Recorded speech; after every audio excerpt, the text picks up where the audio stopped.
Student, তোমরা যারা ক্যালকাটা ইউনিভার্সিটির আন্ডারে থার্ড সেমিস্টারের ছাত্রছাত্রী আছো এবং তোমাদের ইতিহাস সাবজেক্টে অনার্স আছে, তোমাদের জন্য আজকের ক্লাসটা খুবই গুরুত্বপূর্ণ।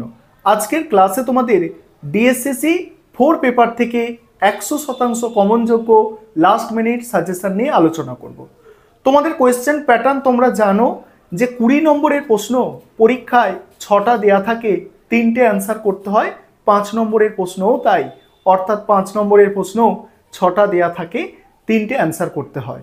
প্রথমে 20 নম্বরের প্রশ্নগুলো শুনে নাও এবং আমি খুব সংক্ষেপে সাজেশনটা রেখেছি একদম শেষ মুহূর্তের প্রস্তুতির জন্য। ভালো করে প্রশ্নগুলো শোনো। প্রথম যে প্রশ্ন, এই প্রশ্নটা কমন আসার সম্ভাবনা সব থেকে বেশি তোমাদের সিলেবাসে 20 নম্বরের, সেটা হচ্ছে ক্রুসেডের পটভূমি আলোচনা করো। ক্রুসেডের পটভূমি আলোচনা করো, এটা মোস্ট ইম্পর্টেন্ট প্রশ্ন, খুব ভালো করে তোমাদের করতে হবে। দ্বিতীয় প্রশ্ন, খলিফাদের আমলে ইসলামের সঙ্গে ইহুদি ও খ্রিস্টানদের সম্পর্ক আলোচনা করো। খলিফাদের আমলে ইসলামের সঙ্গে ইহুদি ও খ্রিস্টানদের সম্পর্ক আলোচনা করো। দ্বিতীয় মোস্ট ইম্পর্টেন্ট প্রশ্ন। 3 নম্বর প্রশ্ন, পীরেন তত্ত্ব ব্যাখ্যা করো। 4 নম্বর প্রশ্ন, মধ্যযুগে ইউরোপীয় শিক্ষা সমাজে বিশ্ববিদ্যালয়গুলির অবদান আলোচনা করো। মধ্যযুগে ইউরোপে শিক্ষা সমাজে বিশ্ববিদ্যালয়গুলির অবদান আলোচনা করো। এই প্রশ্নটাও খুব ভালো করে তোমাদের দেখতে হবে।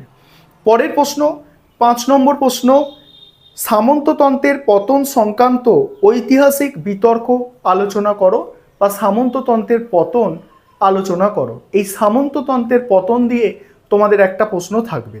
5টা প্রশ্ন বললাম। 6 নম্বর প্রশ্ন হচ্ছে রোমান সাম্রাজ্যের পতনের কারণগুলি ব্যাখ্যা করো। এটা হচ্ছে 6 নম্বর প্রশ্ন।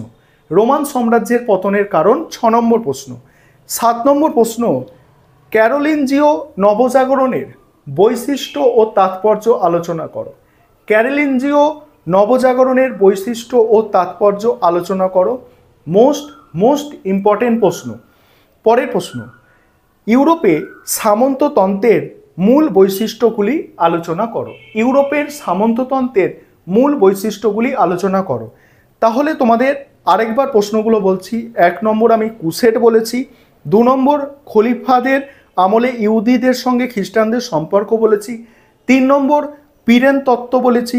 4 নম্বর বিশ্ববিদ্যালয়ের অবদান, বিশ্ববিদ্যালয়গুলির অবদান ইউরোপে, এটা 4 নম্বর। 5 নম্বর হচ্ছে সামন্ততন্ত্রের পতন। 6 নম্বর প্রশ্ন রোমান সাম্রাজ্যের পতন।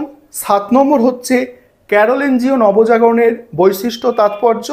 আর পরের প্রশ্ন ছিল 8 নম্বর প্রশ্ন ছিল ইউরোপে সামন্ততন্ত্রের মূল বৈশিষ্ট্য। এই 8টা প্রশ্ন তোমাদের ডিএসসিসি 4 পেপার থেকে 20 নম্বরের মোস্ট ইম্পর্টেন্ট। এছাড়া আরও 2টো প্রশ্ন আমি তোমাদের বলবো এখানে। একটা হচ্ছে দ্বাদশ শতকীয় নবজাগরণের বৈশিষ্ট্য আলোচনা করো। কি বললাম? দ্বাদশ শতকীয় নবজাগরণের বৈশিষ্ট্য আলোচনা করো।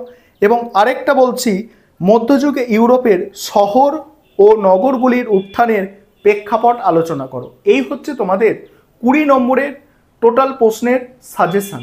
এবারে তোমাদের 5 নম্বরের জন্য যে প্রশ্নগুলো করতে হবে ভালো করে মনোযোগ সহকারে শোনো। আর তোমরা যারা ইংলিশ ভার্সনের স্টুডেন্ট আছো, তোমরা আজকের ক্লাসটা সম্পূর্ণ দেখো। তোমাদের শেষে আমি স্ক্রিন রেকর্ডের মাধ্যমে ইংলিশে কোয়েশ্চেনগুলো দিয়ে দেব। 5 নম্বরের প্রশ্নগুলো বলছি, ভালো করে শুনবে। প্রথম প্রশ্ন, ক্যারোলিঞ্জিয় নবজাগরণ সম্পর্কে সংক্ষিপ্ত টিকা, মোস্ট ইম্পর্টেন্ট প্রশ্ন। পরের প্রশ্ন, ক্লুনির সংস্কার আন্দোলন সম্পর্কে আলোচনা করো। 3 নম্বর প্রশ্ন, ম্যানর ব্যবস্থার গুরুত্ব আলোচনা করো। ম্যানর ব্যবস্থার গুরুত্ব আলোচনা করো। 4 নম্বর প্রশ্ন হচ্ছে ইনভেস্টিচার দ্বন্দ্ব কি? 5 নম্বর প্রশ্ন, রোমান সাম্রাজ্যের পতনের কারণ আলোচনা করো। 5 নম্বর প্রশ্ন। 6 নম্বর প্রশ্ন, মধ্যযুগে ইউরোপে শহর ও নগরগুলির উত্থান তুমি কিভাবে ব্যাখ্যা করবে?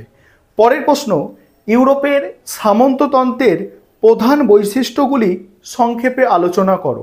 পরের প্রশ্ন, ক্রুসেডের তাৎপর্য ব্যাখ্যা করো।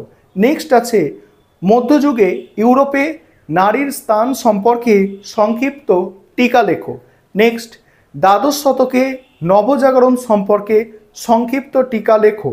নেক্সট, মধ্যযুগে ইউরোপে বিশ্ববিদ্যালয়গুলির উত্থানের প্রেক্ষিত বিচার করো। নেক্সট, ম্যানর ব্যবস্থা কেমন ছিল। এই হচ্ছে তোমাদের টোটাল সাজেশন।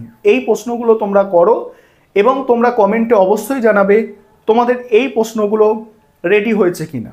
আর তোমাদের আরও যদি কোনো প্রশ্ন মোস্ট ইম্পর্টেন্ট বলে মনে হয় অবশ্যই সেটা কমেন্টে লিখবে, অন্য ছাত্রছাত্রীরাও সেটা কিন্তু দেখতে পাবে। আর তোমরা যারা এবার ইংলিশ ভার্সনের স্টুডেন্ট আছো তোমরা দেখো স্ক্রিন রেকর্ডের মাধ্যমে আমি ইংলিশে তোমাদের সাজেশানটা দেখিয়ে দিচ্ছি। এবারে তোমরা সম্পূর্ণ সাজেশানটা একবার দেখে নাও, টাইপ করা আছে একবার দেখে নাও। আর তোমরা যারা ইংলিশ ভার্সন স্টুডেন্ট আছো তোমরাও দেখো, আমি দেখিয়ে দিচ্ছি। আর তোমরা স্টাডি মেটেরিয়াল পারচেস করতে পারো পরবর্তী সেমিস্টারের জন্য। স্ক্রিনে যে নম্বর দেখতে পাচ্ছ এই নম্বরে যোগাযোগ করে স্টাডি মেটেরিয়াল পারচেস করতে পারো। আমাদের বেঙ্গলি ভার্সন এবং ইংলিশ ভার্সন দুটো ভার্সনেই স্টাডি মেটেরিয়াল পাওয়া যায়।